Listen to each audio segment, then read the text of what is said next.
नमस्कार दोस्तों, मेरे YouTube चैनल पर आपका स्वागत है। आज हम लेकर आया स्त्री चरित्र की कहानी। स्त्री चरित्र की कहानी पूरा सुन लेते और जीवन में उतार लेते, कभी धोखा नहीं खाएंगे।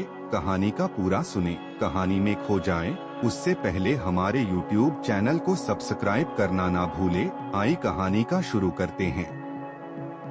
यह कहावत कोई ऐसे ही नहीं बनी है, इसके पीछे एक लंबी कहानी है। इस कहावत का अर्थ है कि स्त्री का चरित्र एक अबूझ पहेली है, उसे कोई नहीं जान सकता है। वह जलेबी की तरह जटिल व्यक्तित्व की स्वामिनी है, जो उल्टा होते हुए भी सती सावित्री दिखने का प्रयास करती है। वह अपने पति को मारकर सती होने का स्वांग रच लेती है, पर ऐसा चरित्र समस्त स्त्रियों का हो यह जरूरी नहीं है। कुछ स्त्रियां ही ऐसे चरित्र की मालकिन होती हैं, समस्त नहीं।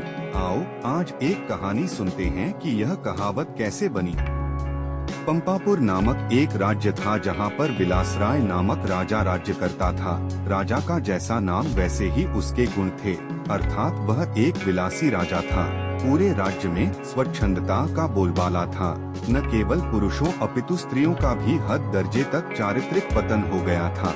विवाहेतर संबंध कायम करना एक आम बात थी उस राज्य में।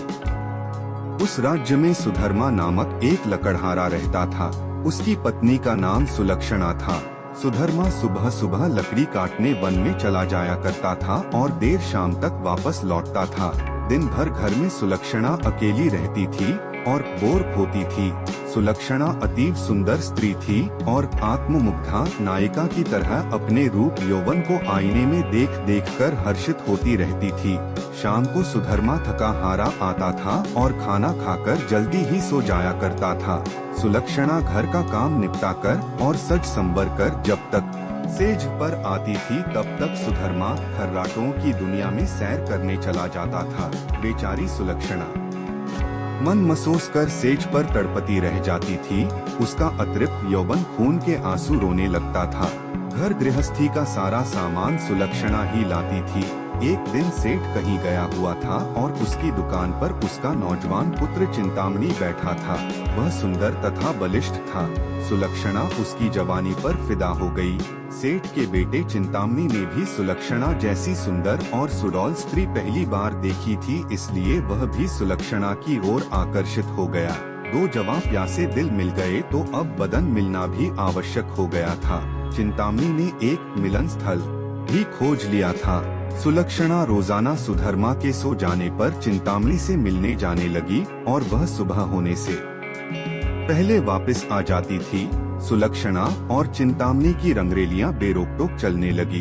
एक दिन सुधर्मा जंगल में लकड़ी काटने गया तो उसने देखा कि एक साधु बेहोश पड़ा है। सुधर्मा ने उस साधु पर ठंडे जल के कुछ छींटे मारे तो साधु ने आंखें खोल दी। सुधर्मा ने साधु को बैठाया और ठंडा जल पिलाया तो उसमें कुछ जान आई।